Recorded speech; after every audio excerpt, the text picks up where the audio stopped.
असतो मा सद्गमय तमसो मा ज्योतिर्गमय मृत्योर्मामृतं गमय मा सद्गमय तमसो मा ज्योतिर्गमय मृत्योर्मामृतं गमय असतो मा सद्गमय तमसो मा ज्योतिर्गमय मृत्योर्मामृतं गमय ॐ शान्ति शान्ति शान्ति.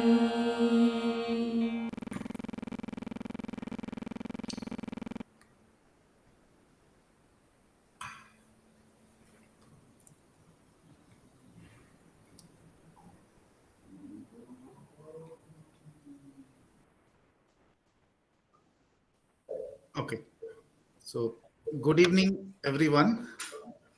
So today we are very much delighted, and this is a very very much historical day for the institute that this Sustainability Standards Board SSB is having its first webinar of its kind today, this evening, after it is formed very recently by the institute.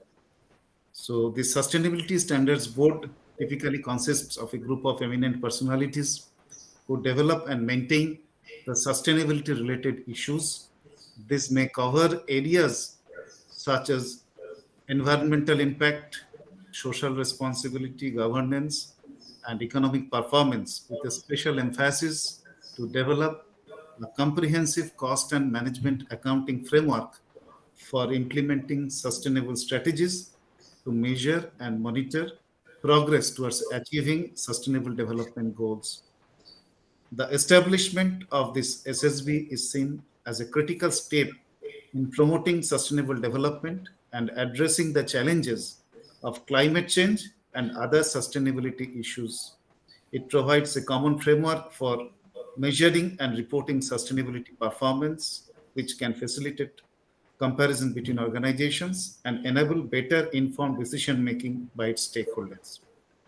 So today we are very much privileged to have with us our Honorable President Sir, CMA Vijender Sharma ji, our Honorable Guest of Honor, Sri Sunil J. Kadam Sir, Registrar of NISM and CGM of SEBI. We are having with us today CMA A.N. Raman, former President, South Asian Federation of Accountants and member of SSB of the Institute. We are having with us Dr. Shiladitya Chatterjee, former member of Indian Administrative Service and Asian Development Bank. Our Honorable Chairman of SSB of the Institute, CMA Dr. KVSN Murthy Sir. Our member and curator of SSB newsletter, CMA Chittaranjan Chattopadhyay Sir, along with our member of SSB, CMA A. Sekhar, and Dr. Ranjit Krishnan, Associate Professor of NISM, and of course our Vice President Sir in absentia.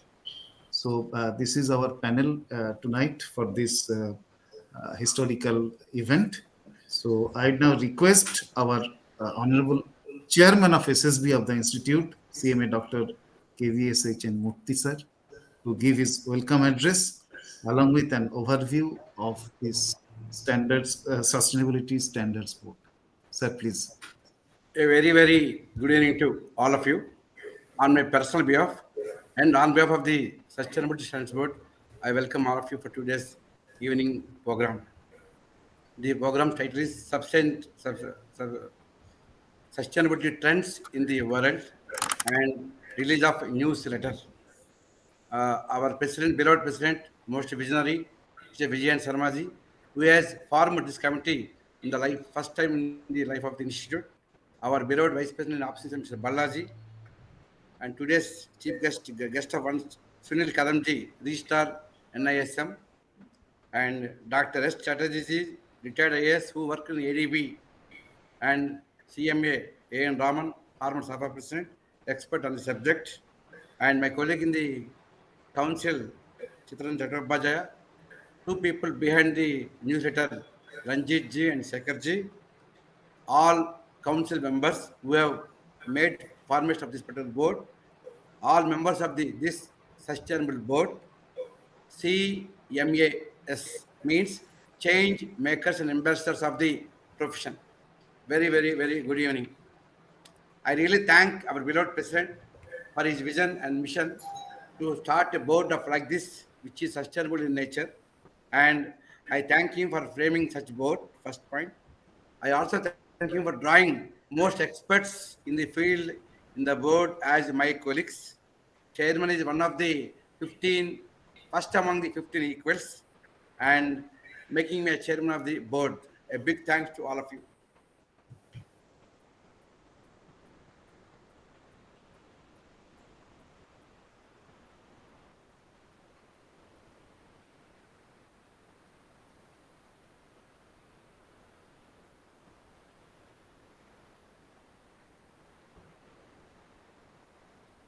Dr. Nandi, please pick up. Murthy sir, I think you have disconnected.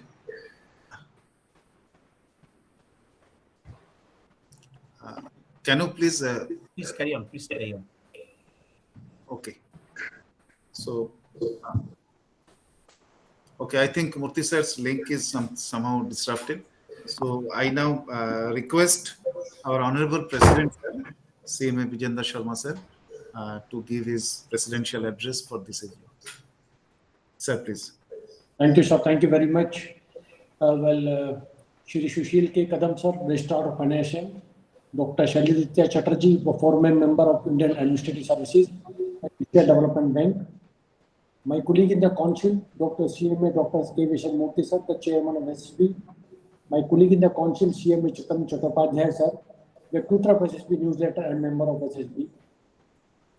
And nonetheless, CMA Shri A.N. Raman, sir, the former president of South Asian Federation of Accountant and member, SSB legislature.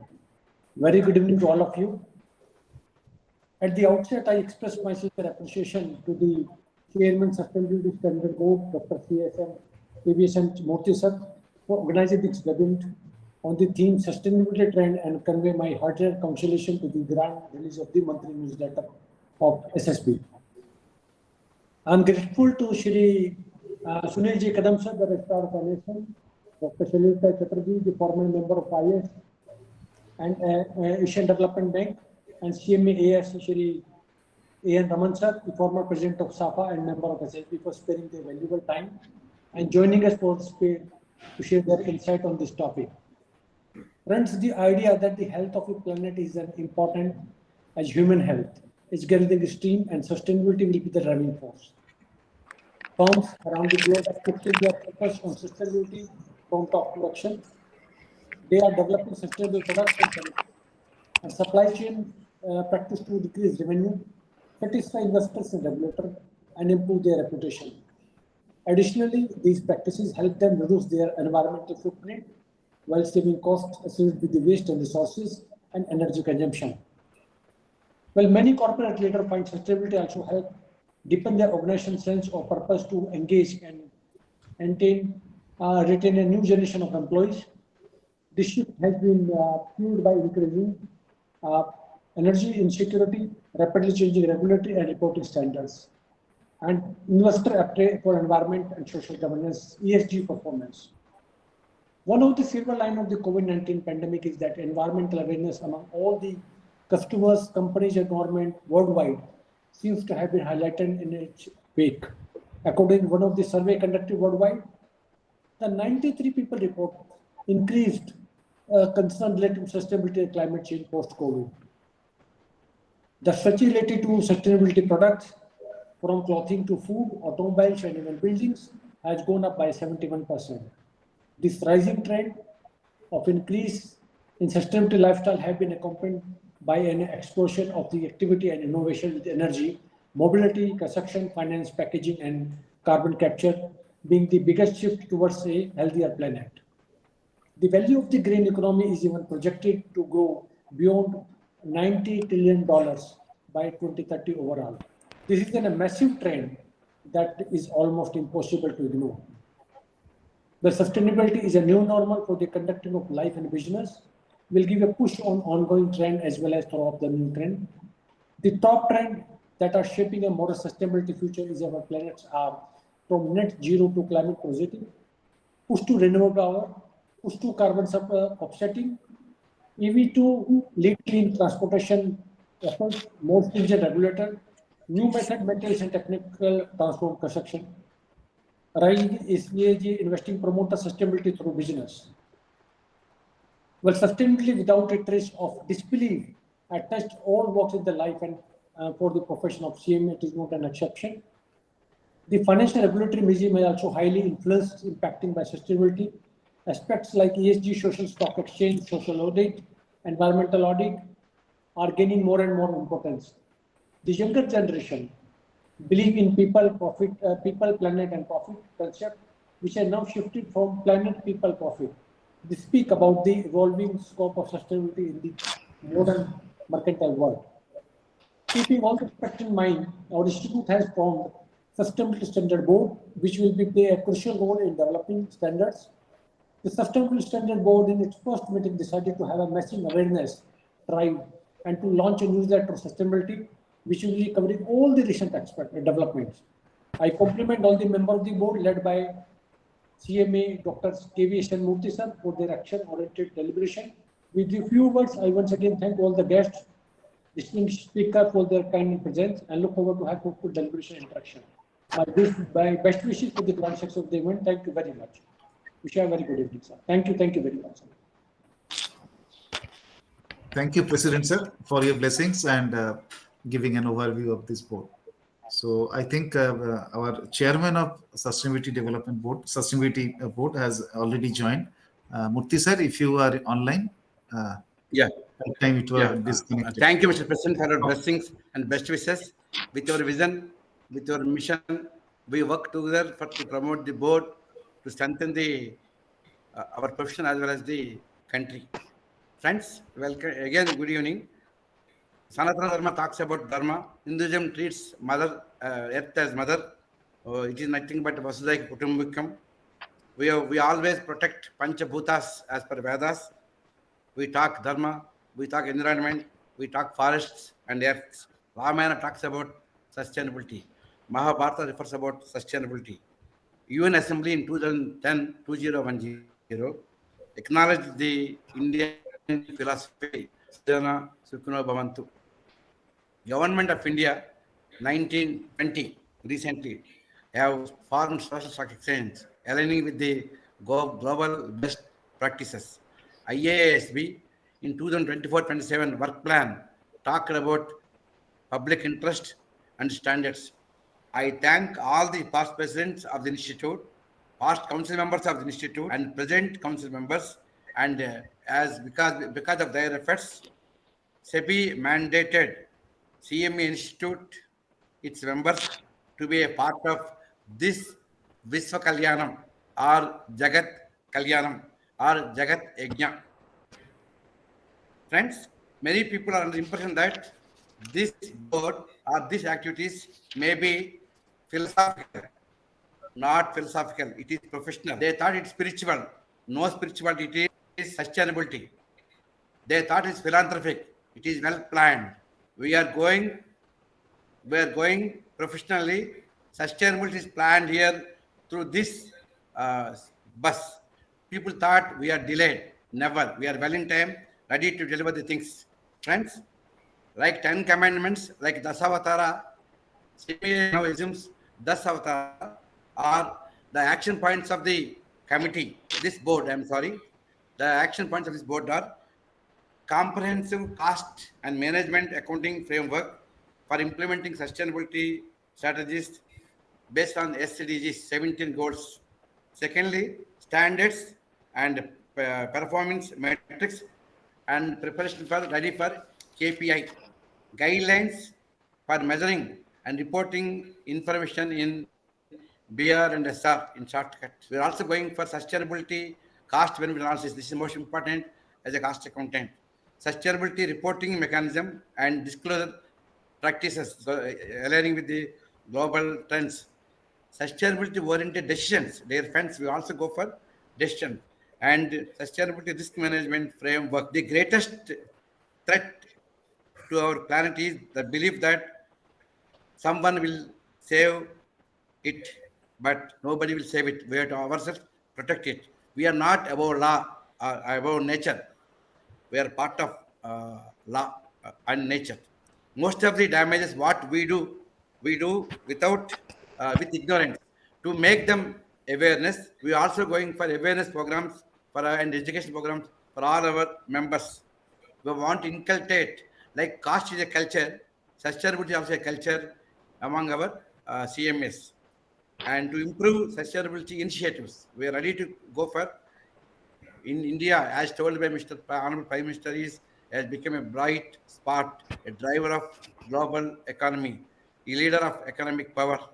Hence, we are part of that. We, the caste accountants, CMS, change makers and ambassadors, with our 10 inherent qualities, namely, there I refer Dasavatara or 10 commandments or 10 objectives or 10 action plans.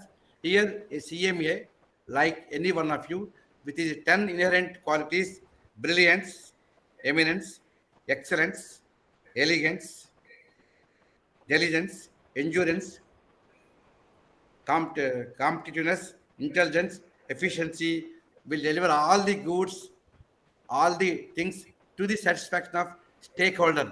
We don't regard regulator as only one of stakeholders.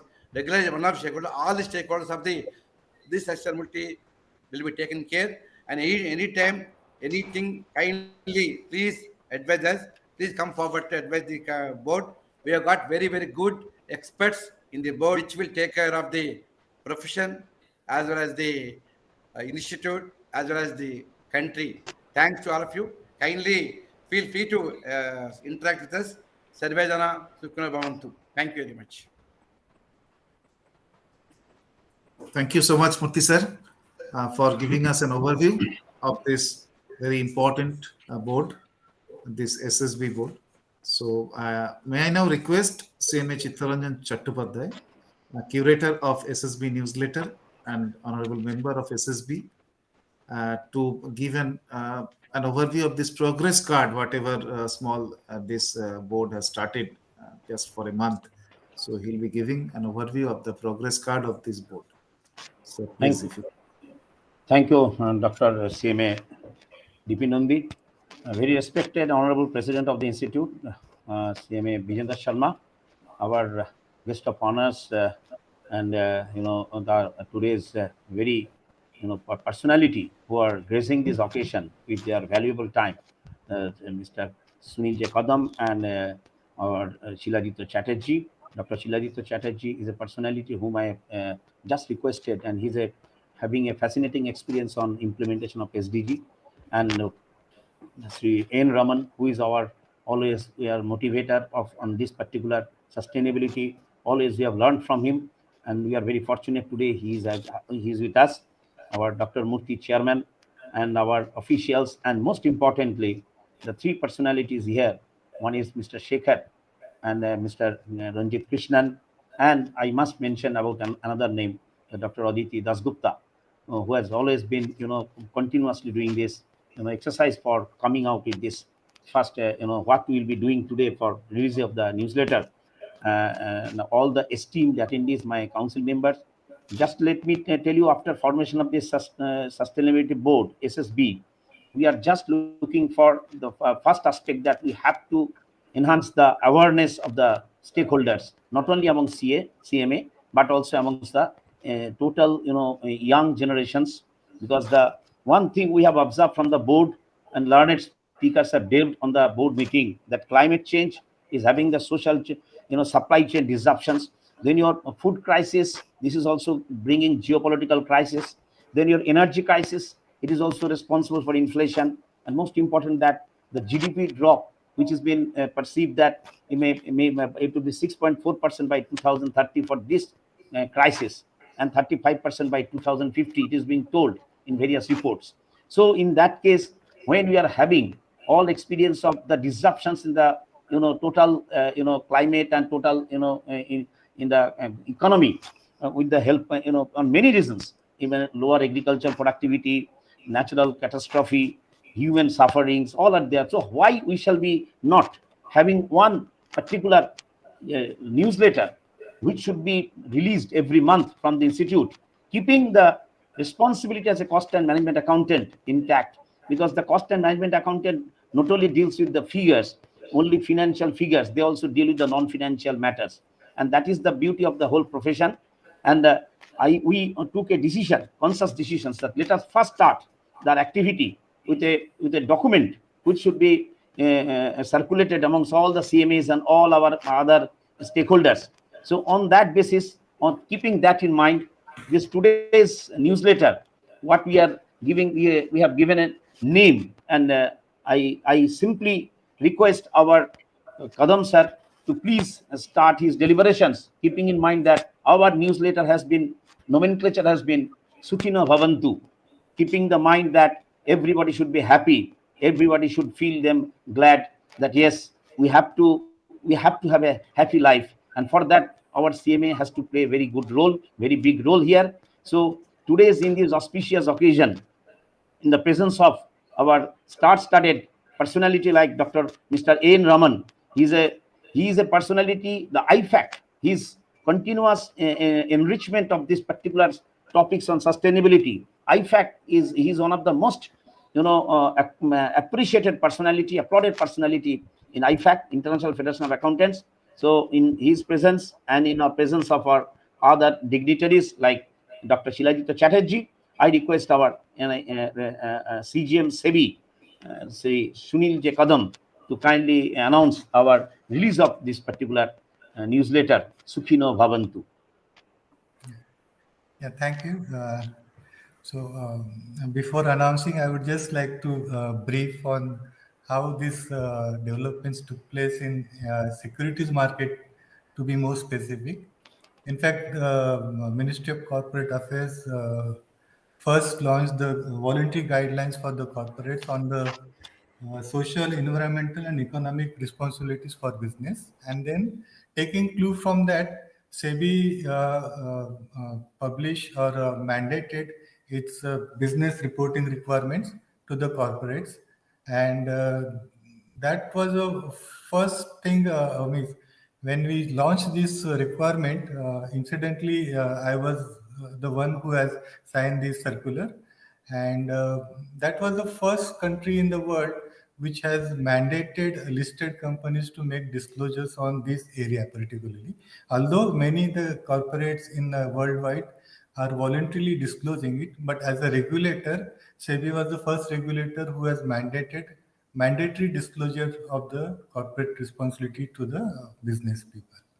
So this purpose of this making it mandatory was basically to make the corporates aware about their social responsibilities, and by way of forcing them to make disclosures about their social activities, they should also do the social activities, and the investors who are investing in these corporates should take informed decisions with regard to the activities carried out by the corporates, not only for their own profit growing, but also towards the development of the society as their part of their social responsibility. So that was the mandate behind SEBI mandated this corporate responsibility. And going forward, this responsibility, this reporting was mandated to 500 top 500 companies, and now it's gone beyond 1,000, and more and more companies are started reporting these disclosures.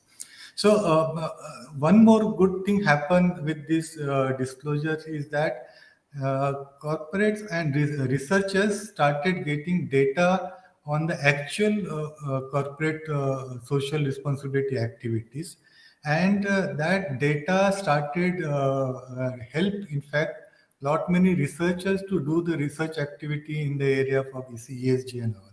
So that is a good development which started, and today when we are looking at 2012 and 2023, more than 10 years, we have a good amount of data about corporate social responsibility, and lot many research is happening, and that is a good thing for creating awareness and development of this area. Another aspect which we can think about sustainability is that SEBI felt that the sustainability reporting is more important, and that's the reason that business reporting, business responsibility reports was renamed to business reporting and sustainability reporting. So that purpose was focusing basically to focus on all the aspects of the sustainability should also be reported by the corporates. So when you talk about sustainability, so this another aspect which we need to keep in mind is that the business models over the period we have seen that a lot of businesses are changing their structure, business models are changing, and what traditionally we used to have like manufacturing companies, and then we used to talk lot about their social activities, their pollution, environment, all areas were more focused those days. Those are still there, but in addition to that, now the new business model where the e-commerce or app-based businesses are growing. The another concern is happening is because the business sustainability is become more vulnerable because the assets of the companies are changed. The earlier traditional assets like plant, building, machinery, they are no longer the fixed assets of the company, but the clients are becoming the major assets of the corporates. And keeping the clients attached to your company is the success of the business. So business sustainability become more and more difficult, especially in the app-based companies or e-commerce companies. And especially it is more important when these companies raise money from the corporate. So they're coming and vanishing just because business model has failed is a big risk for the investors' confidence in the securities market. So that's one area you need to focus. And probably what ICI has started, I see about developing this magazine on monthly basis. It's a good initiative because it will start creating more awareness, more information about what is happening in this area, and more people will be informed and take their informed decisions. So that's a good development, and I congratulate ICA for taking this initiative. And we at NISM are also part of SEBI, and SEBI has given some mandate for us also to develop the social auditors certifications. Actually, that is also part of corporate social responsibilities, and we are happy that we have already launched our certification activity, and around more than 60-70 people have already given the exams. And going forward, I understand ICI has already been in touch with SEBI to getting enrolled themselves as a SRO. And then NISM, SEBI, and ICA, along with other SROs, will work together for developing these areas also. So altogether, we will have to work together in overall development of all these social, environment, and sustainability areas. And with this, I stop here with my background, and I wish all the best, and we can formally inaugurate this monthly news bulletin. And I again wish all the success for this thing, and NISM's and SEBI support will always be there for ICA for such a global cause. Thank you very much.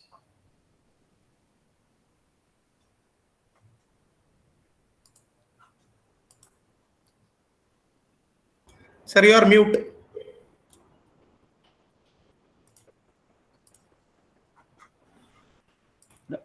Dr. Nandi, please host the Sukhine Bhavantu. Oh, sorry.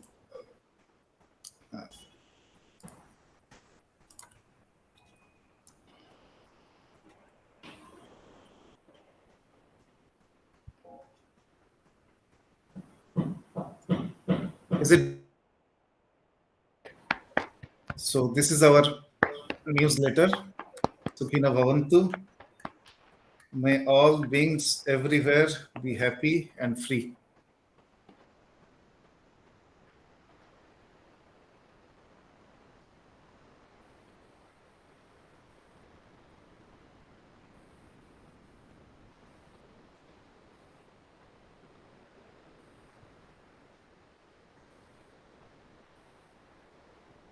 So we request everyone to contribute for this monthly newsletter on various aspects of sustainability to make it more enriched.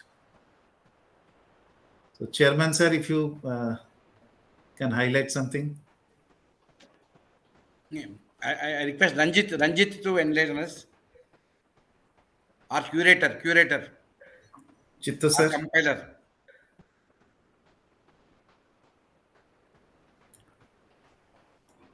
All these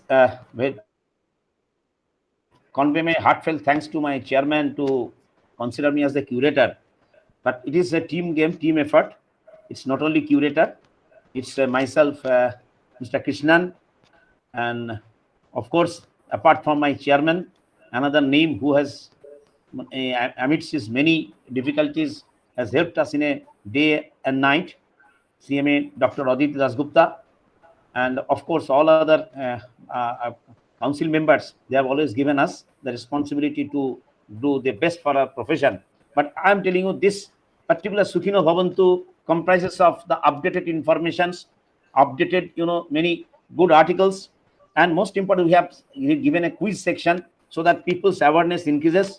And this quiz section, we next, the people who will be able to reply first, we shall be coming out with their name in the next.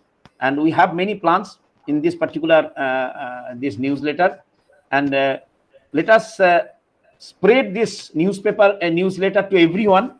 I request all the attendees to whenever they will be getting the link of this newsletter, please spread not only amongst the CMS but also all nooks and corners of the country, even in the other country also, because already our members from abroad, they are watching this. They will be also feeling very happy that how we are continuously striving hard. Let me tell you that the main person who has always given us and always taught us that you remain responsible for sustainable world, sustainable development of the profession, none less than Sri A.N. Raman, CMA A.N. Raman, sir. Big thanks to you for your continuous encouragement, for which it has become possible. Sir, you please help us for more and more enrichment of this newsletter. So after this newsletter, now another issue I just want to mention before all our attendees and respected our guests here, that also we could find that there are many transitions we require with us. The transitions is required because energy transitions, industrial transitions, agricultural transitions, health risk mitigations.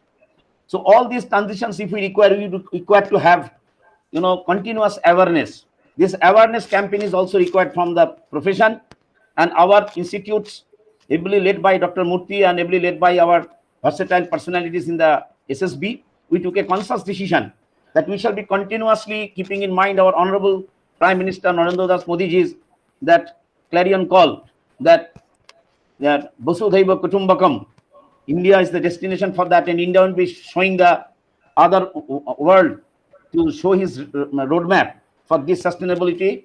So what we have thought that let us start from this day, this auspicious day, the release of this newsletter. Along with that, we have also started one awareness series program, the Vasudhaiva Kutumbakam series, lecture 1. This is program 1, which would be addressed by none less than CMA A.N. Raman. And I request the very honorable guest, Dr. Shilajito Chatterjee, to formally just announce about this particular the beginning of this particular lecture session and his address also amongst our all attendees who are very much eager to listen from you. Chittula, just for 1 minute. With the permission of all of you, I am also glad to inform you that we have allotted from this month onwards 4 pages, which will be in green color in our monthly magazine called Management Accounting Magazine. Apart from this particular publication, which has now been released by our good friend, we also every month allot 4 pages to 6 pages for this purpose, covering general upcoming programs in the entire world and events held and latest standards, best practices, any article written by regulator, stakeholders experience, and in what way CMA connects to sustainability performance. This is the thought given by our Rayan Raman Garu. In what way CMA tools will be made applicable to improvise the report to make the sustainable more sustainable? That's all. Thank you, my friends. Mr. Chatterjee, sir. Sir, before starting with Dr. Chatterjee, a very brief profile of him. Everybody should know about that. Dr. Shiladitya Chatterjee studied at Presidency College, Calcutta, Delhi School of Economics, and Boston University. He taught at St. Stephen's College, Delhi, Boston University, and University of Massachusetts. Prior to joining Asian Development Bank, he served in the Indian Administrative Service during the year 1976 to 1994 and worked in Assam Finance Ministry and in the Prime Minister's office supporting the 1991 economic reforms, the great economic reforms.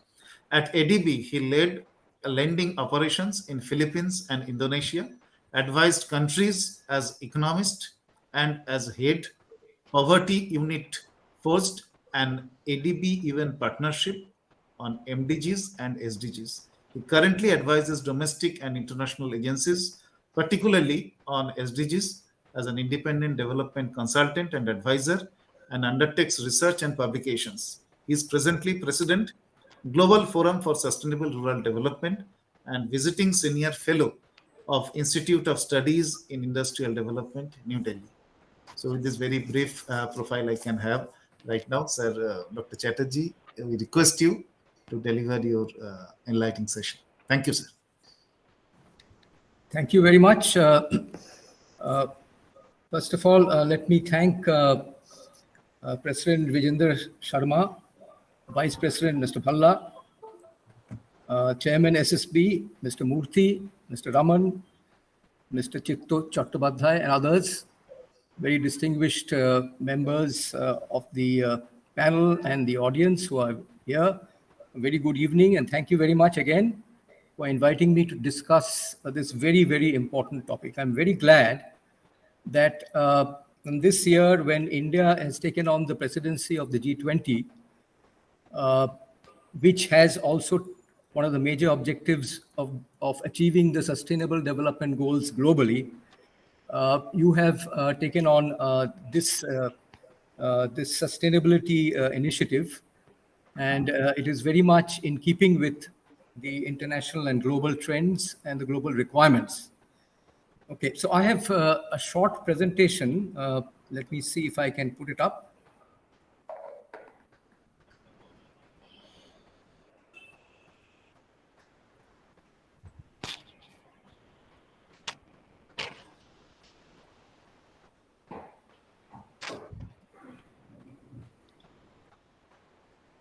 Is it visible? Yes. No, I think... No, this is not the one. Sorry. I think I sent it over. Can you please put it on? Yes, sir. Sir, please. Yeah.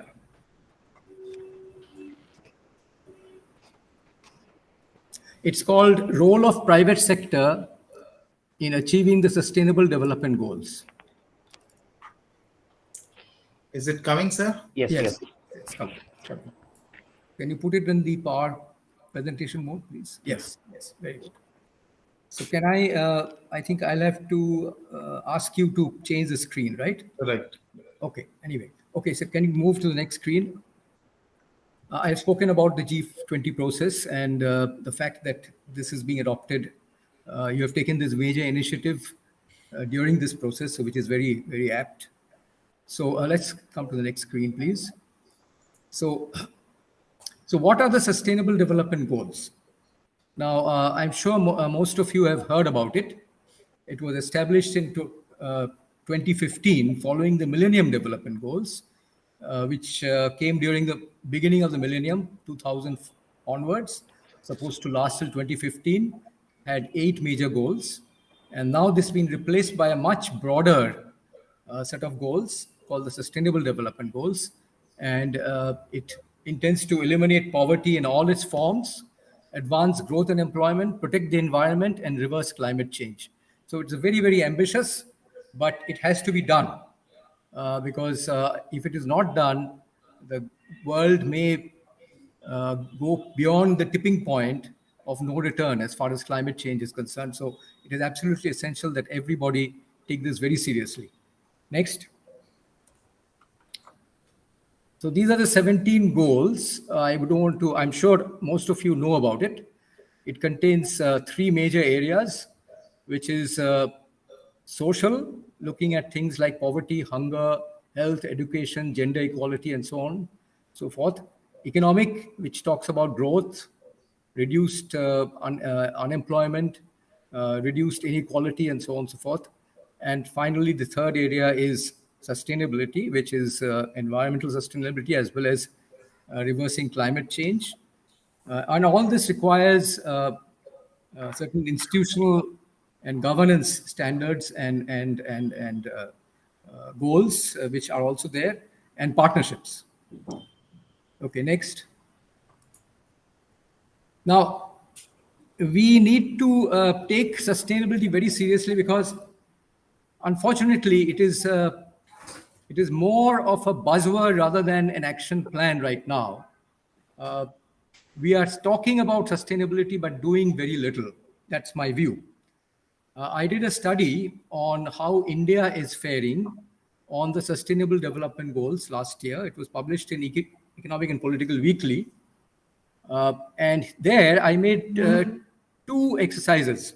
One is I looked at the 41 major indicators, which is spread across the 17 goals, and made a comparison first geographically between India and the world average on these indicators and the East Asia and Pacific average, which is part of our region, the Asian region, and try to see where India stands.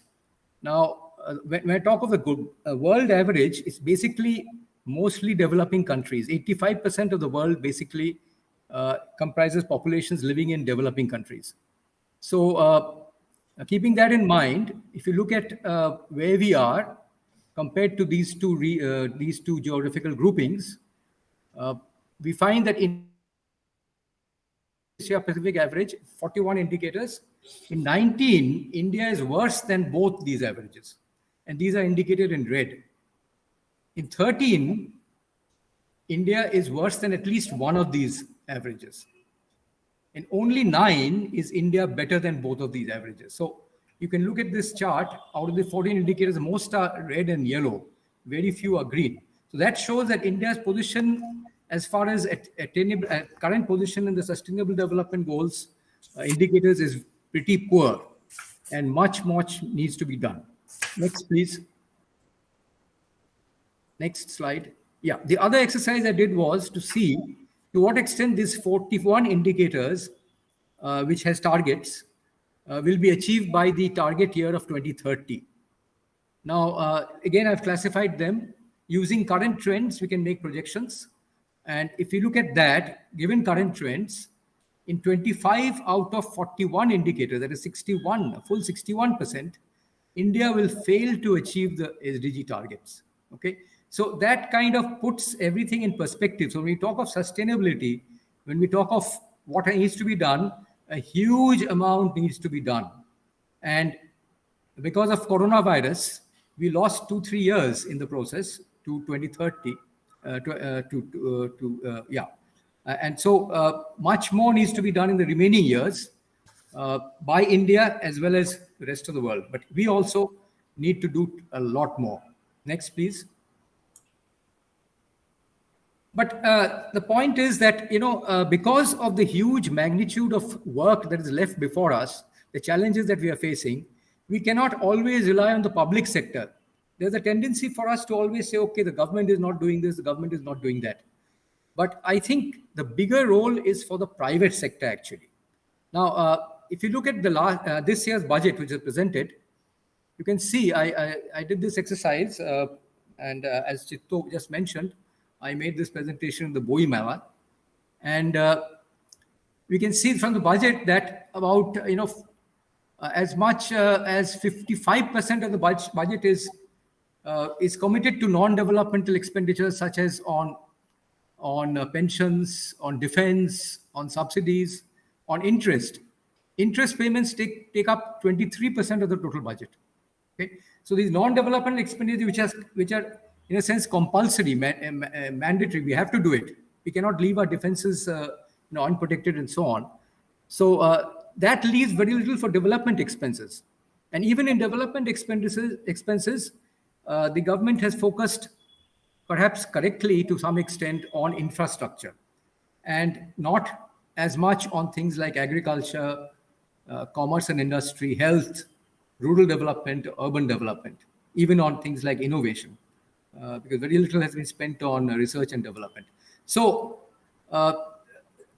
there is much to be done. Budget can do some, but not, the work cannot be done only by the government. I think the major part has to be done by others like us, like the private sector. Okay. Next, please. So SDGs cannot be achieved by public sector alone. Private sector, therefore, has a much, much bigger role to play than it is playing now. So here, this is where this sustainability, education, and so on becomes very, very important. And that is why your role in educating the public, educating the companies, and so on the importance of sustainability and ESG has assumed a tremendous amount of importance. Now, but first of all, before private sector can be asked to dwell on this subject, on sustainability, it must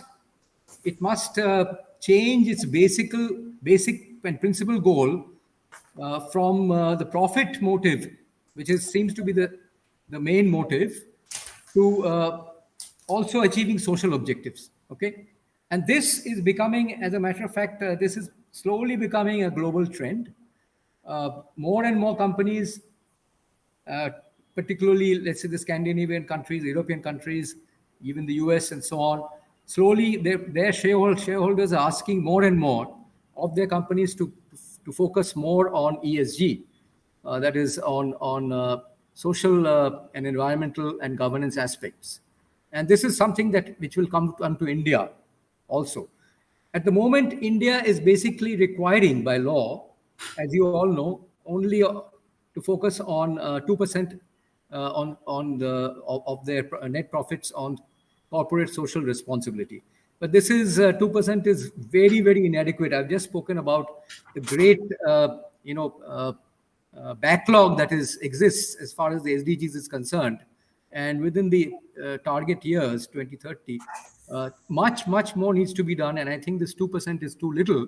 As a matter of fact, companies must go beyond their CSR and do much more as far as ESG is concerned. And even as far as the CSR mandate is concerned, even that is not being done properly. Let's move on to the next slide, please. Now, this is taken from the Ministry of Corporate Affairs website, National CSR Portal. And we're looking at CSR compliance by companies. And as you can see, a big chunk of the companies do not have anything, no spending on CSR at all. A large portion also has less than prescribed. Only about half is doing as prescribed, or even more than prescribed. So the compliance is pretty poor as far as CSR is concerned. Next, please. Okay, the areas that CSR focus on leaves also very crucial SDG areas insufficiently covered. Now, a lot of the CSR, which is shown to be CSR, is actually being spent on non-CSR activities, such as other sectors, others, any other fund, heritage, and so on and so forth. Even the SDG sectors, many of them are getting insufficient attention. Next, please. If you look at the states, Maharashtra is the only one that seems to be doing a lot. But then immediately after Maharashtra, it falls rapidly to less than half to Gujarat, and then the others all go down. So there's a tremendous amount of lack of compliance in terms of CSR by most states in India. Okay, next. So when we ask the private sector to do much more, we should not leave the private sector completely in limbo, because we know that that in many areas, private sector will find it hard, which appear to be unviable. For example, particularly in the ESG sectors, uh, uh, let's say water and sanitation, let's say rural areas and so on and so forth, environmental areas. These may look sort of unviable to private sector. So therefore, there needs to be public-private partnerships in these areas. Facilitation by the public sector is important. For example, in provision of land, in roads, building power, and so on and so forth. Pricing policies, for example, if you require the private sector to get into water services, then the pricing must be adequate, and that kind of environment must be developed by the public sector. Banks also have a very important role to play. Banks and other financial services companies can help achieve the SDGs through promoting financial inclusion. But this is a vastly large subject. I don't want to go into that. Much can be said about it. So the financial sector also has a very big role. This is also private sector. These are also companies. So they need to do much more also. Next, please. So I think the president and others have spoken about the current trends and the future trends that are coming in, which we will have to comply with. Social stock exchanges have been in the picture for a long time. When I was in the Asian Development Bank, this is one of the first things I was doing, trying to set up social stock exchanges all across Asia. That concept was gaining ground, but nothing much had been happening. In India too, this concept has been there. It is only recently that it has been sort of talked of in the budget, and I believe only last year that this has come into being, but not really very much in operation as of now. This must be implemented. It's very, very important. It will bring the social-minded investors and companies promoting social and environmental objectives together, and this will be a very important step towards ESG and sustainability. Now, global trends are all there to see. As I mentioned, the Norwegian the Americans and so on are moving rapidly towards compliance with ESG. ESG is becoming rigid for companies, and in fact, this whole area of ESG has become a new subject of study in American universities, because companies require ESG specialists on their roles to see that the companies are compliant.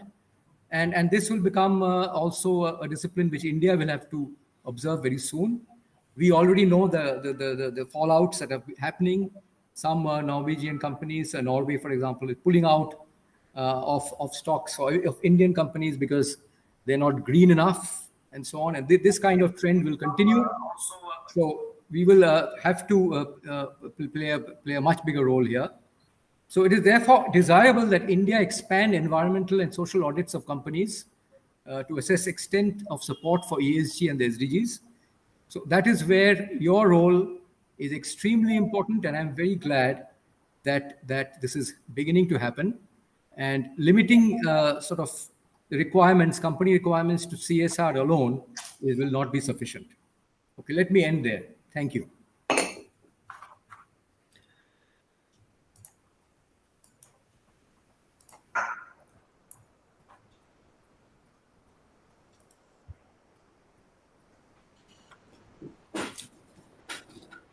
Thank you so much, sir. I think I request Chittu sir to give a comment. Sir, this presentations what you have made, in fact, let me tell everybody here, in Kolkata Book Fair, one of the biggest book fair in the world itself, international book fair, he gave a presentations. That time, I could understand that he is having, continuous effort to sensitize people on this SDG, and it is remaining in his heart. Today, sir, we could have, our heart and mind also goes with you, and you can understand that today's program is a just beginning of itself. We shall definitely reach to you again and again to sensitize our all people. And as you know, now our Mr. N. Raman will be coming. He's one of our Gurudev in this particular, sustainability issue. So I request our Dr. Nandi to introduce our Dr. Raman and continue our program. Please. Thank you, sir. So it is indeed our great opportunity to have today like these personalities in the field of sustainability. Already we have heard from Dr. Shiladitya Chatterjee. Now we'll be listening from CMA A.N. Raman, former president of South Asian Federation of Accountants and honorable member of this board. He is both ICMAI and apart from that, member of various international accounting bodies, including a committee of International Federation of Accountants, IFAC, and he was also earlier Central Council member of. Request Raman sir to give an overview of this sustainability thing for the awareness of the audience. Sir, please. Thank you, Dr. Nandi, and very good evening to all of you.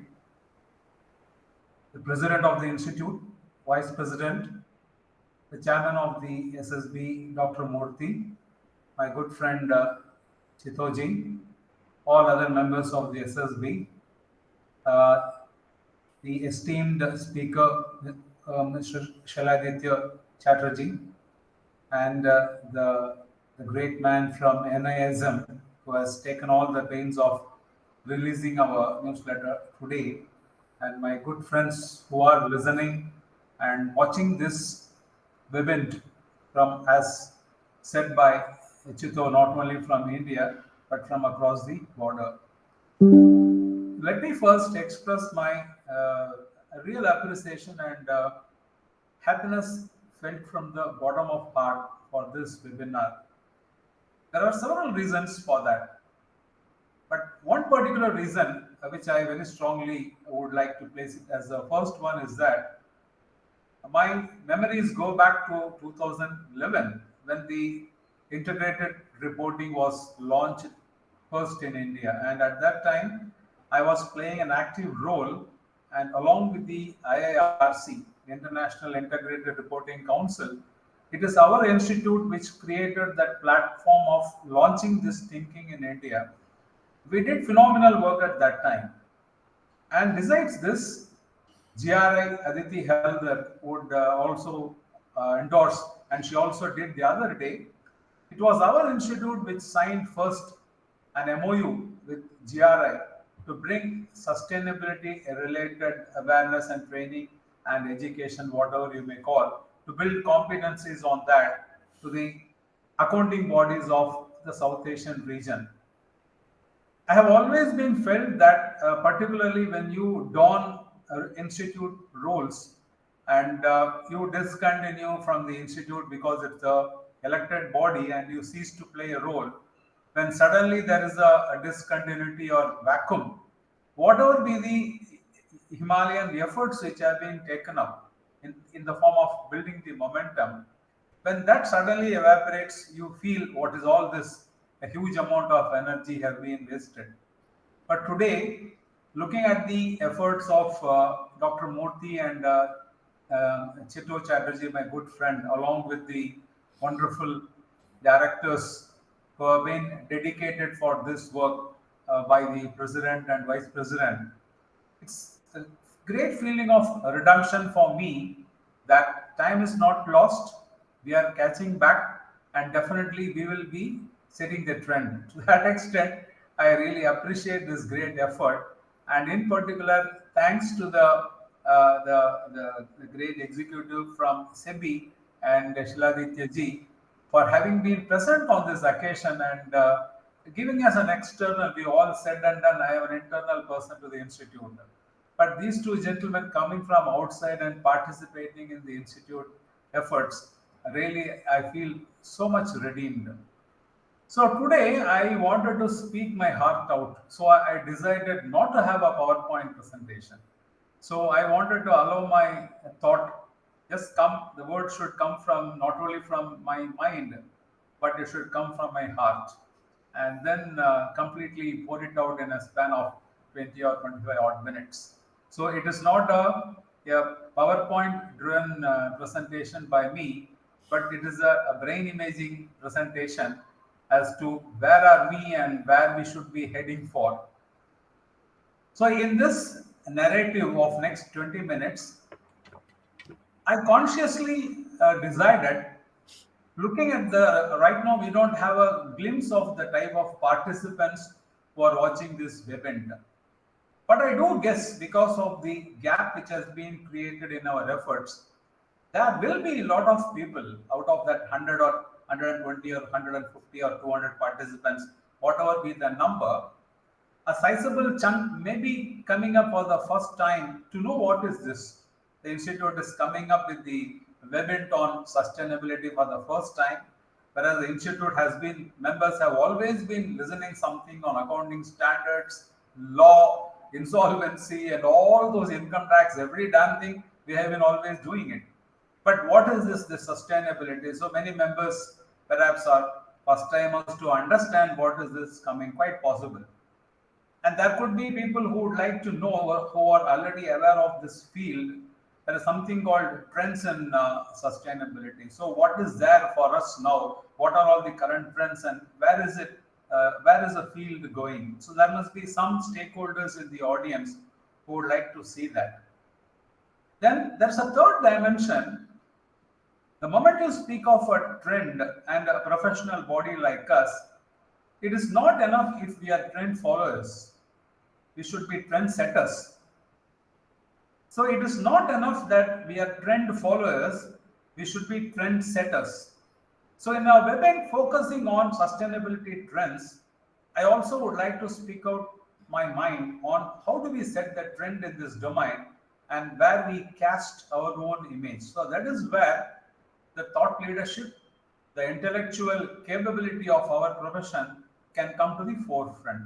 So these are the three dimensions what I thought I would like to put it as a range in my presentation. So this means what? The first part of my few minutes would be spent on where this all started and why. This will be for my first audience of who are the first time entrance into this topic. The second part of my presentation would be to catch some of the important trends in this sustainability domain, which includes connecting with the sustainability development goals, which was just now highlighted by Mr. Shailaditya Chatterjee, because the sustainability reporting in many of the companies, particularly in Sri Lanka, where I am a judge on the integrated reporting, all the annual reports you will find the annual report indicators are also connected to how the sustainability development goals the private sector is connecting itself. So that connectivity has already come into the corporate reporting in some part of the countries in our own region. The third part, as I said, I will cover on how do we set our trend. So in taking up the first part, which is going into the origin of all this, it all started somewhere in 1990s when all this environmental pollutions and things like this, all this opened up, and there were failures of companies and major frauds. Exactly the point which Mr. Kadam said, that was opening up in the global reporting situation. And what is that? And that is the economic wealth of a creation of a company, the wealth creation of a company. Don't look at the balance sheet alone. It is not the fixed assets of the companies which represent the wealth which has been created.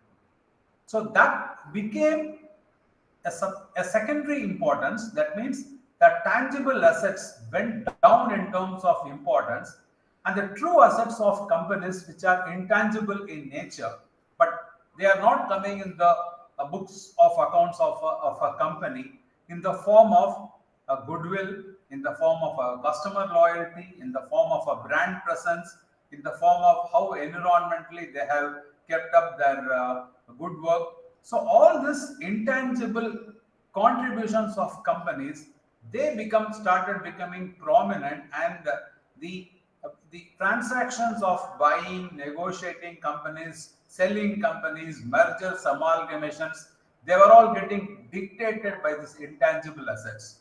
So this is the point of time when certain leading experts like Professor Mervyn King, who is the most celebrated judge of the Supreme Court of South Africa, he is the father of all the sustainability reporting worldwide today. He, along with in his leadership, the global reporting initiative started. And what was the main focus? The main focus was, because this is very important for us to understand what really happened in the past. As accountants, we need to understand that. We all were looking at the financial health of the companies by reading the balance sheet and the profit and loss account, which we thought represented the true assets of the companies. So this is the time came a situation in those days, somewhere at the close of the previous century, that the true assets of the company are not in the books but outside the books.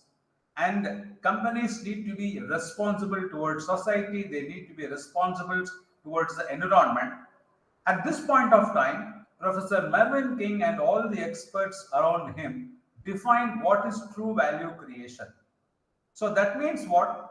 The value created by corporate bodies after getting huge funds from the public, looking for the value creation by these companies only in the balance sheet or the financial statements is not good enough, because the true value doesn't get reported there, rather it is hidden.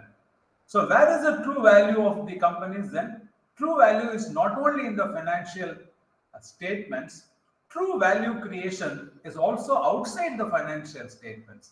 That could be, as I said, in the form of not polluting the environment, having a huge customer loyalty, creating fantastic products which do not cheat customers, keeping up the promises made to the society. These are all the ways in which value gets created. So we need companies to report to the society, are they creating value in these parameters, or they are simply only making profits as measured by the accounting standards. So this is exactly where GRI as a framework, Global Reporting Initiative, came up, because the financial reporting was under the control of the accounting community. So the accounting community, for them, the reporting meant was only financial reporting and nothing else. So huge regulations on accounting standards, auditing standards, all these things kept on happening, and as late as IFRS, everything kept on growing on the financial reporting side. But silently, this global reporting initiative in the form of GRI, they started not setting standards, by they issued framework. So in that framework, they had set the principles governing the reporting on sustainability.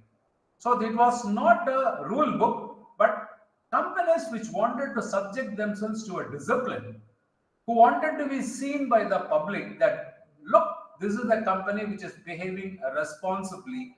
These companies adopt a non-financial reporting standards in the form of GRI, use that framework and come up with a reporting structure that this is where we have not spoiled the environment, this is where we have been useful to the society, and this is where we have been de-risking ourselves, and this is where our governance is good. So this is how sustainability as a way of reporting, non-financial reporting, started evolving. As this started happening gradually, somewhere in the beginning of this particular century, somewhere in 2000, this is the time where the accountants woke up. Why? I'm a little bit critical of our own community, because the accountants would not like to leave out anything in the form of something when it comes to a reporting format. If there is something reporting means, we are the bosses. But we saw that gradually this GRI was coming up in a very big way. So there has to be a reporting of value creation other than the financial reporting. When that vertical started coming up from the economic society and from the for the sake of the well-being of the whole earth, along with the environmental damage, the accountants saw this as something going to be a major domain, which is going to be, initial reaction was in competition with the accounting statement. That was perhaps an initial reaction. Sensing this, very gradually, there was another collective body along with the GRI. There came another structure called Integrated Reporting Council. So in the Integrated Reporting Council, there were quasi-accountants, sustainability experts, and Professor Mervyn King also came into that because they did not want sustainability reporting completely to be in the hands of the non-accountants. The accountants also need to be in the seat. All said and done, accounting community cannot be left out of a reporting domain which is evolving. So a second institution started developing in addition to GRI called integrated reporting. This integrated reporting said sustainability cannot be purely a reporting mechanism. It need to be brought into the complete structure of an organization. In other words, to use the percentages which were mentioned by Shiladitya Chatterjee, CSR speaks of 2% of the corporate allocation for CSR. But what about the 98%? The entire 98% also should be sustainable. CSR is a philanthropy. Whereas 98% plus 2%, which is the profits as well as the cost or the expenses of a company incurred, which is nothing but a matching with the revenue, the entire 100% should be sustainable. That means your vendors should be sustainable, your customers should be sustainable, your raw material should be sustainable, your product should be sustainable. It is all about that 100% and not a 2% spend. This is the crux of the integrated reporting. That means what? When you start a business, when you plan a business, when you strategize a business, right from the selection of the products, right from the focusing of the markets, your vendors, every damn thing, including the processes you select, the distribution channels you select, the way your products are delivered to the customers, and the products are sold to the customers when they use the products or services.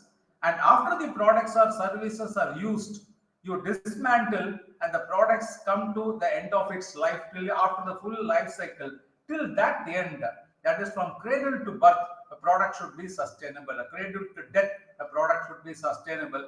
And that should be reflected in that 98% plus 2%. So this is the crux of the integrated reporting. What did the integrated reporting do? It started connecting the financial statements with the story of the sustainability. So sustainability got integrated with the financial statement. But however, the big difference between the sustainability dunya and the integrated dunya was the GRI, when it evolved, it did not have the financial investors as the key constituency. The GRI reporting looked at NGOs, the environmentalists, as they fondly called as a tree hugging team, or it could be some relating to the NGOs in the society, NGOs which are really interested in the society. So like that, several constituencies were there for GRI. Whereas the integrated reporting community had investor community as the sole target.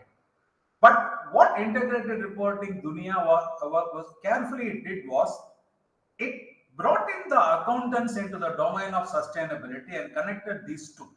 So all these things started happening till 2011, when the integrated reporting framework was launched worldwide.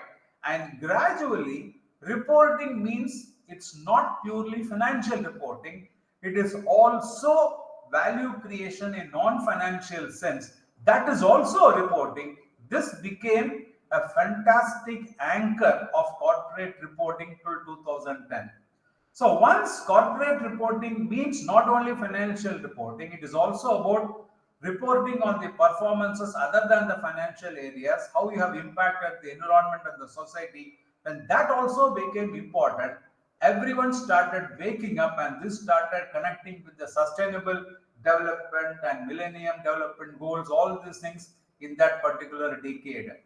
This is exactly where the CMAs and all the other accountants started coming into the domain of sustainability. And that is the reason why, even if CMAs of not only my generation, but the subsequent generation, who have been strongly focused on only costing and management accounting, computation of cost, if that was alone the key focus, it is time that they think that it is not that alone, but how do we participate in the sustainable development business model? Because a sustainable growth, a sustainable business model is not about purely, is not about purely financial accounting and financial reporting.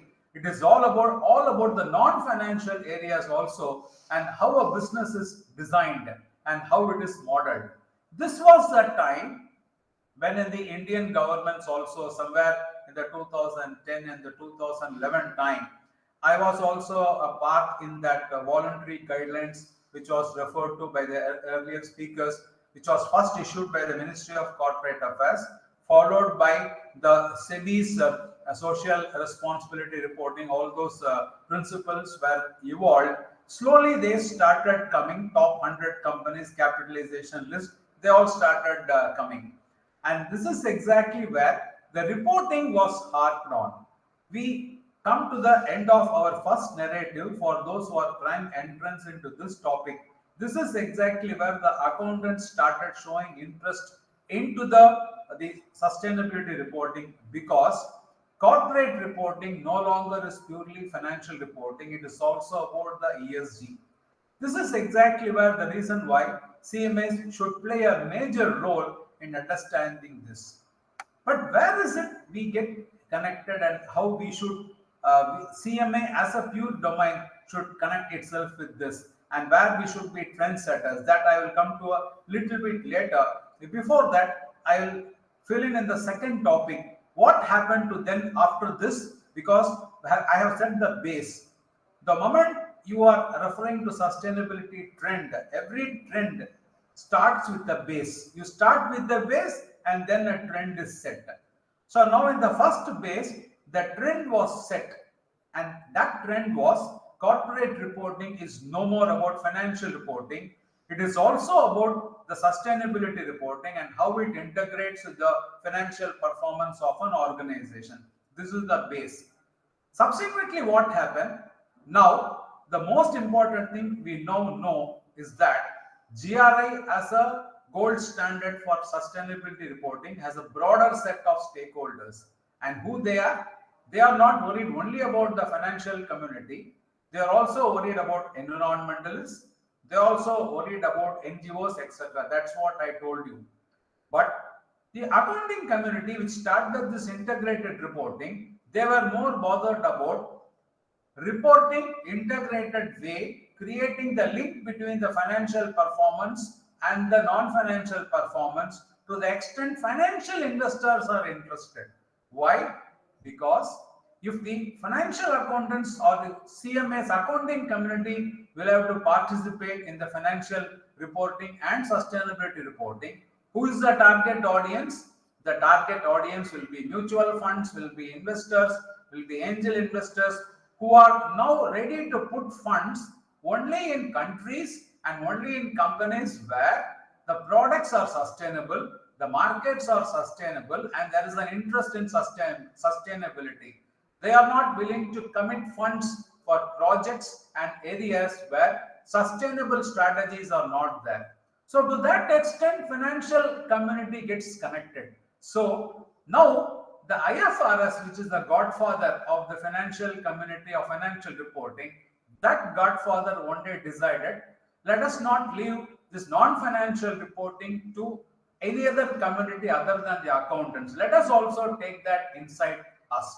So the new sustainability trend which came from the base, the IFRS Foundation, which is responsible for the financial reporting standards. IFRS is all about financial reporting standards. So the IFRS Foundation, which is responsible for the standard setting in the IFRS field, they amended their constitution. Please remember, my friends, they amended their constitution and said the IFRS as a governing, as a regulating body globally for setting the accounting standards will also now set the standards for sustainability. So this is how in IFRS a new body was created. So in this new body, what happened? Some of you who are following this, the James Webb, the US space station, which is traveling into the space. It has crossed its solar system.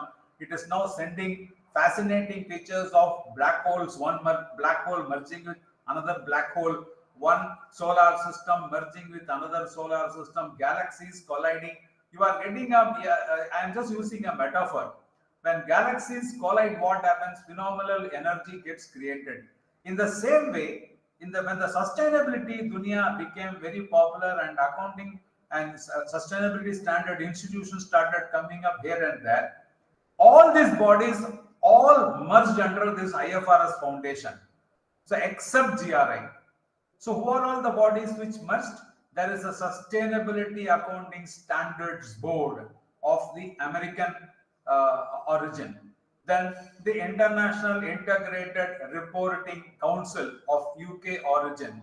Then Value Reporting Foundation of the UK origin. So all these international agencies which were created for promoting the sustainability reporting with the financial linkage, they all, as galaxies merged, they all merged into this IFRS foundation, which created this new Sustainability Foundation Board, which will issue henceforth sustainability standards. But where they could not allow a merger or take in another galaxy was only the GRI. So GRI is GRI and that will remain separately. Only thing is IFRS and GRI decided to coordinate. Why they did not merge? They did not merge because, to repeat what I said earlier, GRI has got multiple stakeholders, whereas IFRS Foundation has got only one stakeholder, which is the investor community, whose interests will have to be protected. But still, the principles will have to be the same, the approach will have to be the same. So, as a result of this, IFRS and GRI are coordinating, and they are now saying every step in creating a definition. Like for example, if I want to define what is a business model, if I want to define what is the materiality, these are all the concepts which are coming into the sustainability dunya. So if I want to define a stakeholder, if I want to define a materiality, I want to define a business model, if I want to define value, all these definitions and approaches, there will be perfect synchronization between GRI and IFRS Foundation on sustainability so that they don't conflict each other. So in this sustainability trend, which is the global trend, where IFRS, the accounting godfather, has taken the sustainability standard setting into its fold, what is now happening is all the global accounting bodies, every country, they are also setting a sustainability standards board. CA Institute is setting of India has set up a sustainability standards board.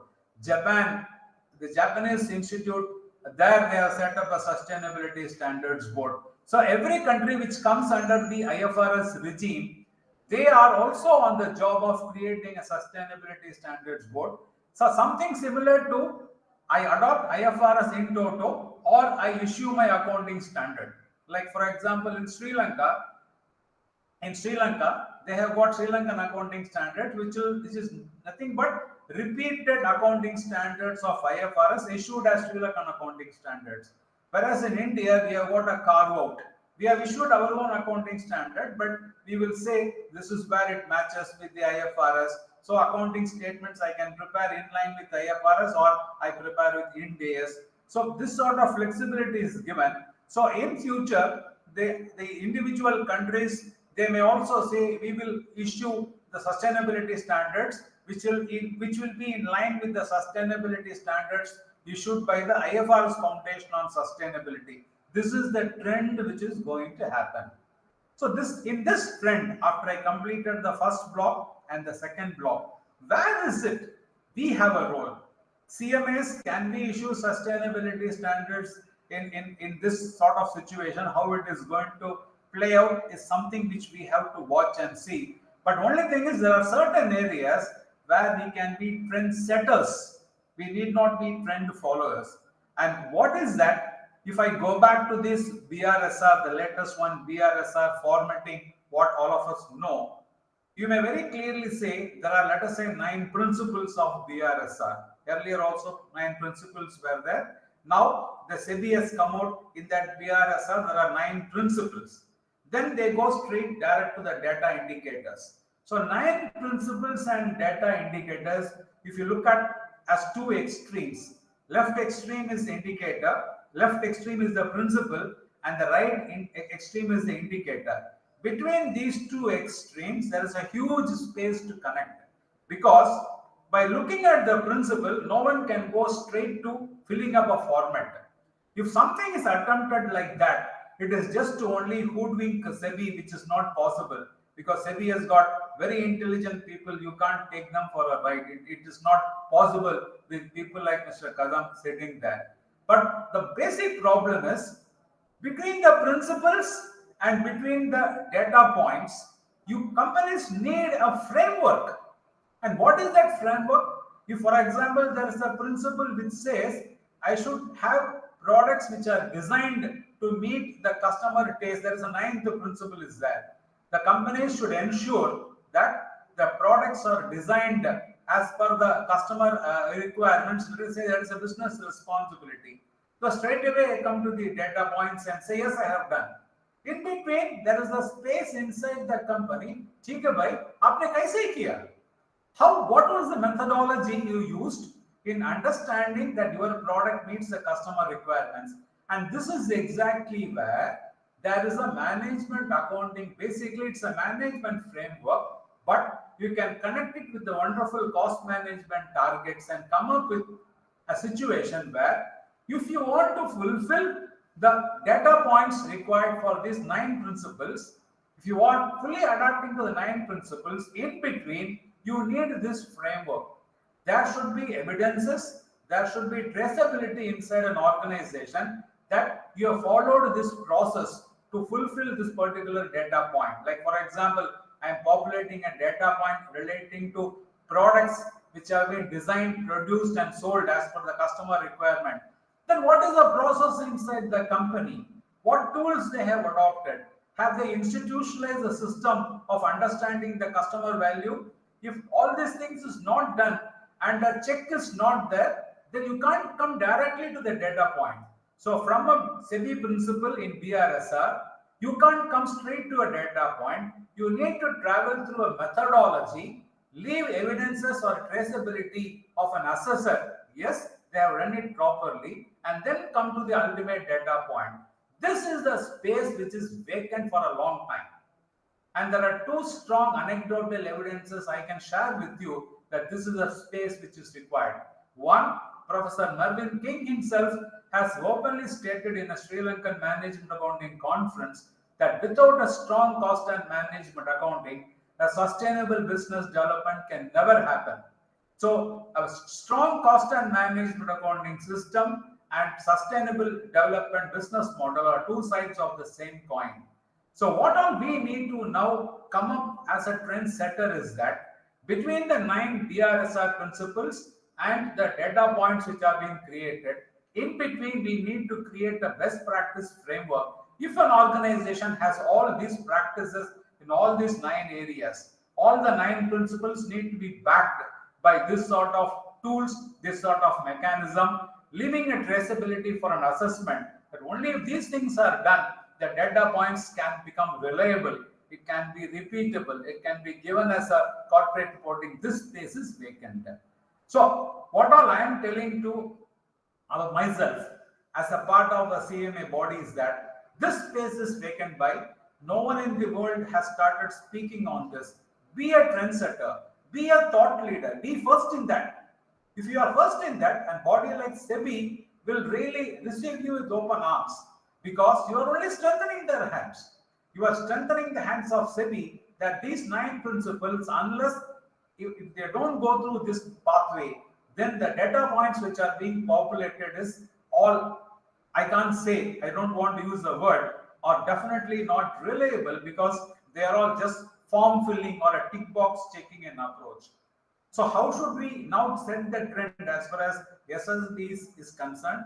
Let us not rush into only creating a sustainability standards.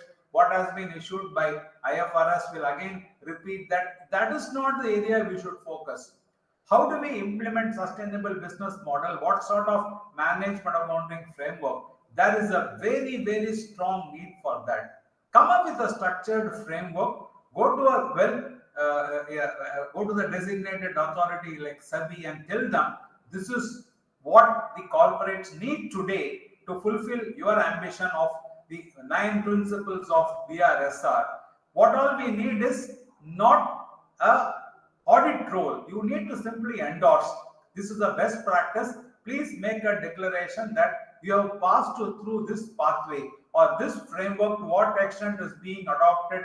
The management discussion and analysis should tell in the board of directors that this particular best practices, to what extent they have used in fulfilling the data points of the BRSR statement. So you connect yourself with the creation of this narrative. This is exactly the space in which you become a trend setter and not a trend follower as far as the sustainable development is concerned. If you do that, then you connect yourself globally. You connect yourself with the SDG goals also. You can do that because all of them you can connect it with the 17 targets which Mr. Shailaditya Chatterjee was talking, with all the indicators connected to that 17 targets. So this is how we should become a trend setter as far as the CMA community is concerned, not only for the accounting community globally, but also for the CMA bodies which are there worldwide, which require this sort of a tipping point to really establish the cost and management accounting profession in this fast changing domain. So this is how, according to me, the SSB can play a very fantastic role in carving a place for itself in this world of sustainability. I stop there.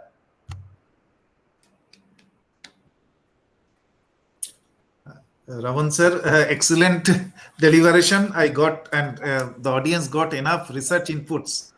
And because this is a research area, so you have to go for thorough research on this area of sustainability so that you can only improve on that. So I think my chairman, sir, he wants to say something. Yeah. Thank you, Mr. Raman. It may be repetition, but it is most appealing to every one of us. Whether it is magic or music with logic is the special quality of my dear N. Raman sir. You are always searching about the connectivity, correcting the principles of management accountancy to the performance, to the product, to 9 principles of what SEBI is expecting from the reporting. 2%, 2 is to 98%. 2 is CSR. Just now, Kadam sir and this our registrar told that the CR expenditure is less in number, poor in compliance, and non-important area they are spending, and it is uneven between the states. But now let us not bother 2%. What about 98%? 2 is to 98. 98 is more important. Did 98 go in the right way? No reply, no reporting, or silent. That is where exactly we want. The 98 is more sustainable than 2 is.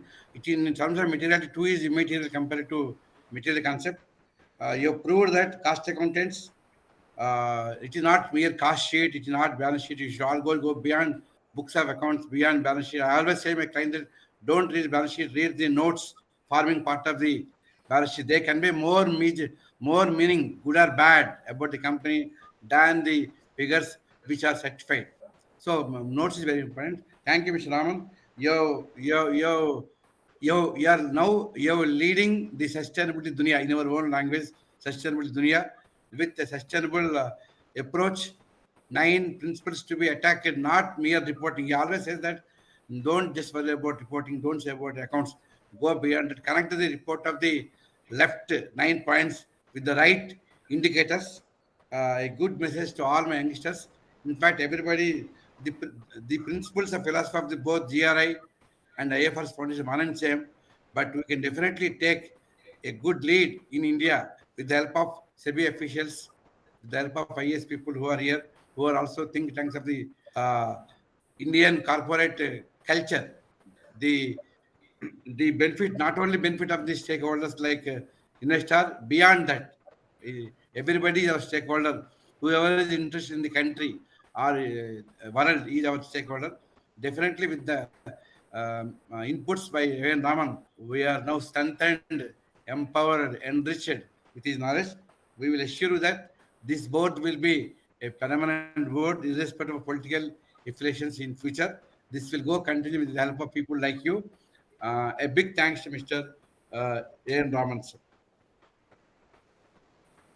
I think Chittu sir will be saying something. Sir, after listening from CMA N. Raman, I just want to mention before my August this in the presence of your very esteemed speakers, guests of honors, that today's session of Mr. N. Raman has provoked me to tell one issue that recently the G20, they have assumed the role of reforming the global financial system and to concrete future-oriented action by mobilizing fiscal stimulus, creating the Financial Stability Board. And you'll be very happy why this is an historical day, because today's historical day, I assumed it is a great day for us, because Mr. Raman has given us a roadmap even in the financial sectors, because in the Reserve Bank of India recently has come out with a discussion paper on expected loss-based approach. For this is going to be a total paradigm shift in the provisioning norms, and the expected credit loss ECL is going to be the buzzword, and it's the practice in place of your this incurred loss mechanism. And the Reserve Bank of India, they have categorically mentioned that the experience prompted the G20 and Basel Committee on Banking Supervision to recommend the accounting standard setters to modify the provisioning practices to incorporate a more forward-looking app rather than to require the losses to happen before recognizing the same. Why I took the reference from here, that expected credit loss, that is going to be a great, here many issues, non-financial issues will also be there. In the modeling also, the financial modeling we talk about, here the modeling would be definitely having concrete proposal from our institute we have to give. And for that reason, sir, I am grateful to you here. After listening your these deliberations, we can work on that, because expected credit loss mechanism models are going to be very, very comprehensive in nature, which would be perhaps effective from 2024. So today's deliberation will be also another historical from our point of view. And I request every of attendees also, those who are attending, that they should also come out. Already we have given this in our website, so that they can give their comment, and we can just collect this information, collect their views with for further transmission to Reserve Bank of India in regarding this, especially because Reserve Bank of India wants the comments from the public. In the first draft, they have already thrown it, which would be within 25th. We have to just put it to our Reserve Bank of India. So I request all of everybody to respond to this discussion paper. Thank you. Over to Dr. Nandi. Sir, Kadam sir wants to. Yes, Kadam sir. Yes, sir. Kadam sir, please, sir. Sir, I really appreciate Mr. Raman's research and all study in these cases. Only thing I just want to clarify a few things. As per my understanding, few things we may put in a better perspective. First thing is that as per Companies Act, 2% of the profits has to be spent actually. So remaining profit need not be spent on the CSR activity. That 98% is shareholders' money. It can go back to them, and they can redeploy in the corporate. But it is not necessarily meaning that that has to go for CSR activity. What is required is that 100% of business should be done in the 9 principles laid down. So business activity, that I just want to clarify, because it should not be misinterpreted in that sense. So I just wanted to clarify that. Second thing is business reporting requirement is a voluntary requirement. I mean, it's a mandatory requirement, but it's not mandatory to comply with all the requirements. So that compliance is a separate part, because many times doing business and complying with may not work together, in sustainability while complying with all this may not survive. Business may not survive. So that's a second aspect. Though it is encouraged, all the business should be done in the 100% based on the principles laid down in the ESG guidelines. And as he has said, one important thing is required is that while principles are laid down, but these principles has to be correctly measurable and auditable.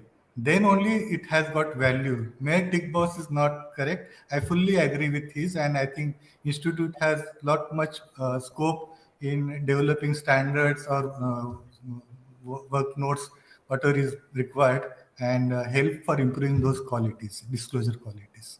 Thank you very much. Thank you, sir. Thank you. Thank you, sir. So now we are at the end of this technical session. Now I request one of the honorable member of this standards board, CMA CSA Sekhar sir, to give an overall summing up of these technical sessions. Good evening, everyone. It has been a lot of ideas being thrown up, in such a short time. Even though I have been myself doing my bit on sustainability, bits and pieces here and there, right from 6 o'clock that we started, the president sir first, and then we had the others also, chairman of the sustainability board, Murthy sir, and Chitranjan da, of course, and then we heard Mr. Sunil Kadam from NISM, and then Mr. Tilatitya Chatterjee, who also connected us with the SDG, and then, of course, last but not the least, of course, and the most important, motivation from Sir A.N. Raman sir. So after this, I really don't have much to say.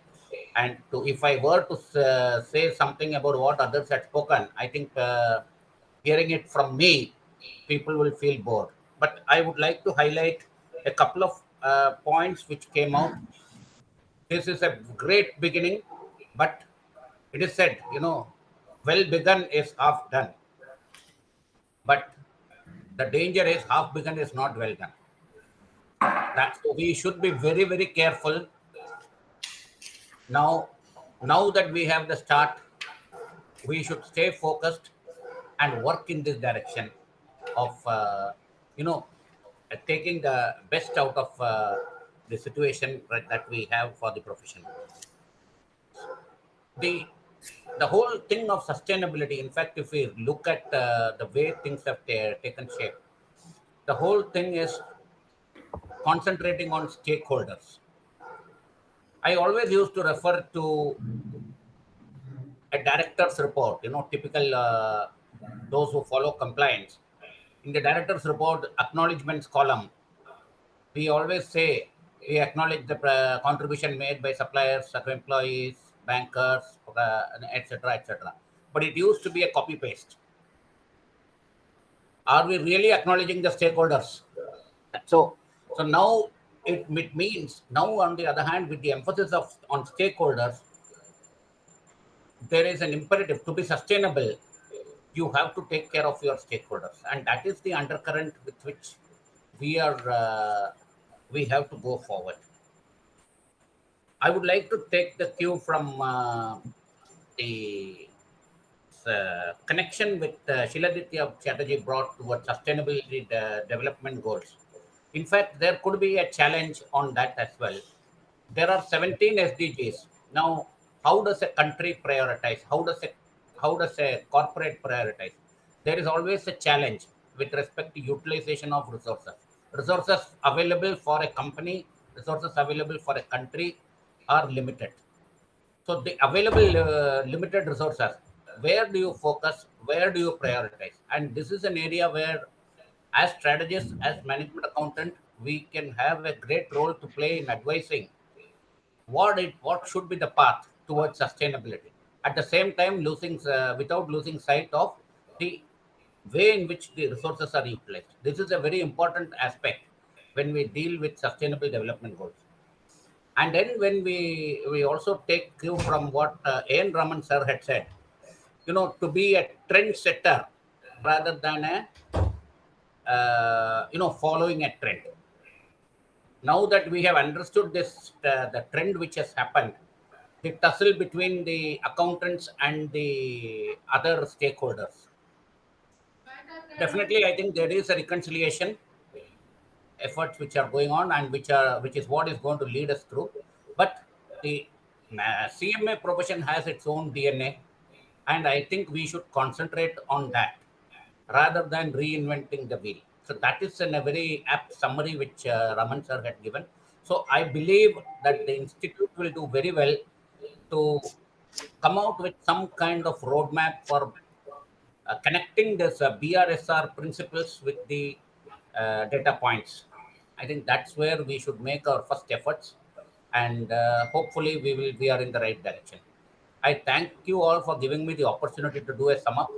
I tried to capture the most important takeaways which are coming up in today's deliberations. Thank you. Thank you so much, Shekhar sir, for summing up the total event.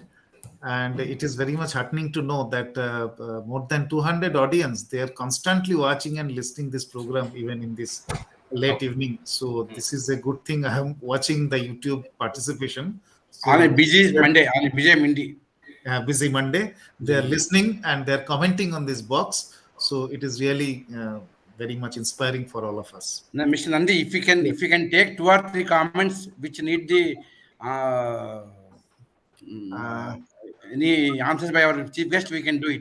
I think there is not much questions. They are actually giving comments only. There are different. Somebody can read, Mr. Nandi. Can they be displayed or something in the box or something, or it is only for you? Sir, some comments somebody is written, Sri A.N. Raman sir, the point of sustainable development is to form part of the structured system instead a ticking process is essential. Thanks for valuable lecture. So somebody has commented, the essence of Indian traditions are coming from the voice Vasudhaivapam. Then somebody they want these PPTs to be public so that everyone can be enriched. So that is the request from the audience. This expertise would be sought after 2025 onwards and is likely to become a super specialization a few years from there. Somebody written, yes, being a professional institution, we need to do some investment of time on the economic and financial aspects of ESG, energy transition, carbon trading, net zero, and future fuels like hydrogen. So these are the good important comments we are getting in the chat box. Not as such questions, only comments on the day. In any criticism also we welcome. That I have not found so far. So, so it will be on the public domain, this YouTube live. Yes. So, sir, we are all at the fag end, very fag end. We are on time. We have started at 6 p.m. sharp and we'll be closing by 8 p.m. as we have committed. So right now we'll be having the vote of thanks by none other than Dr. Ranjit Krishnan, Associate Professor of NISM and one of the very important member of SSB and one of the architect of this newsletter of SSB. Apart from thanking, also share his views also. Yes, not only thanking everybody, please share also your views, Mr. Ranjit. Yes. I know what you have done for the board. Please. Thank you, Chairman, and thank you, Dr. Nandi. I am given to understand that there are a lot of participants who are participating from across the globe. So good evening to all of you from India. It is said that charity begins from home, and the sustainability has been truly followed by SEBI right from NISM itself. We are one campus which is following sustainability in true sense and spirit. We are one of the first solar-based campus. We are one of the first green-based campus. And the reason for that is none other than Mr. Sunil J. Kadam, who is the registrar of National Institute of Securities Markets. When we requested him to come and inaugurate the newsletter, without any hesitation, he has accepted our request. We are, in the late evening also, I can find that he is sitting in the office and attending the entire session. That speaks volumes about his commitment, dedication, and determination. Not only for and whenever we host any programs in NISM, I had the privilege of working very closely with him, and he makes sure that the sapling plantation as one of the must activity in NISM whenever we are organizing any programs. And I think the best person to inaugurate our newsletter, Sugino Baundu. Thank you so much, sir, for for the kind gesture and being with us and giving me also an opportunity to work in the Sustainability Standards Board. It's all because of his permission that I got an opportunity to be a contributor in this Sustainability Standards Board. Thank you very much. Then listening to Sir A.N. Raman is like exception to the rule of diminishing marginal utility. I must accept that. So when I listened to his first session in the maiden meeting of Sustainability Standards Board, I was telling Chittaranjan sir that, sir, we have the agenda for the whole year. He spoke for 10 minutes, but what we have to cover in 1 year, he has told in 10 minutes. So today also a very thought-provoking lecture. Thank you so much, sir.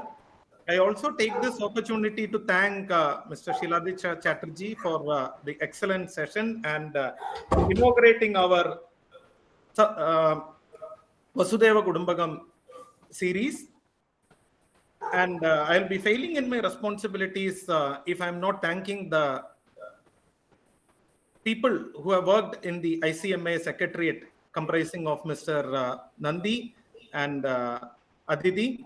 I thank them from the bottom of the heart for their contribution for the last 1.5 weeks for making this newsletter as well as this program a grand success. In the flyer, we have written that grand release of newsletter Sugino Bavandu. So I wish and pray that let this grand release be sustainable, and if it has to be sustainable, all the members has to play a crucial role. I request all of you to take active participation in the Sugino Bavandu as well as in the Vasudeva Kudumbakam series and make it sustainable in true sense and in reality. There is a quiz corner. I request all of you to take part in the quiz corner. There is also, we are also inviting articles on sustainability. So there you can contribute your articles and all. So it is only with your support that this Sugino Bavandu as well as Vasudeva Kudumbakam can be sustainable. So there are 2 E's which has totally shaken the world, which you all know.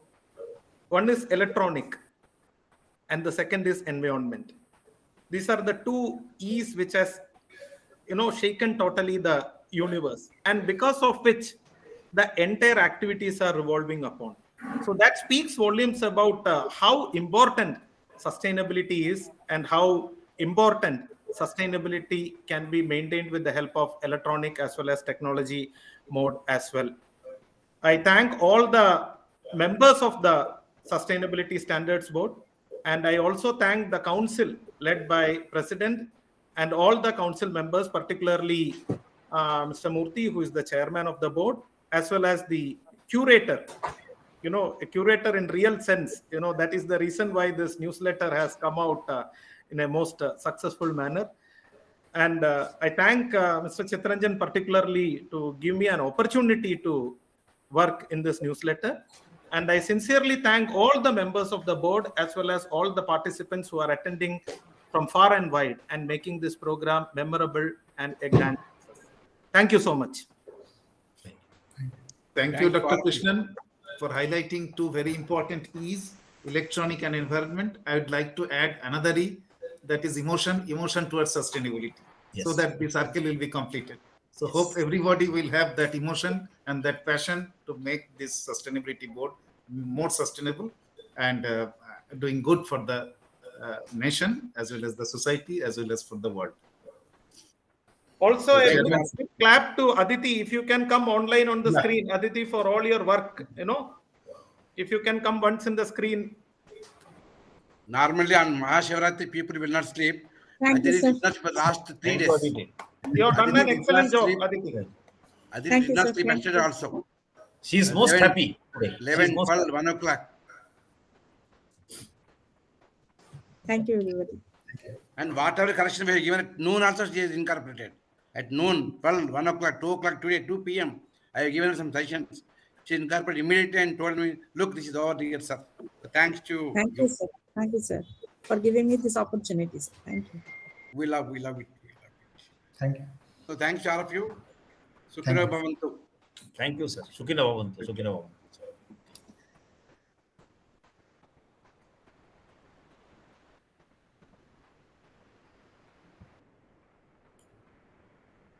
We'll continue. Yeah. Live Sujay Babu, please discontinue. Sir, shall I discontinue? Yeah. Okay. thank you, sir. live, discontinue. Please, Sujay Babu, please discontinue this live session.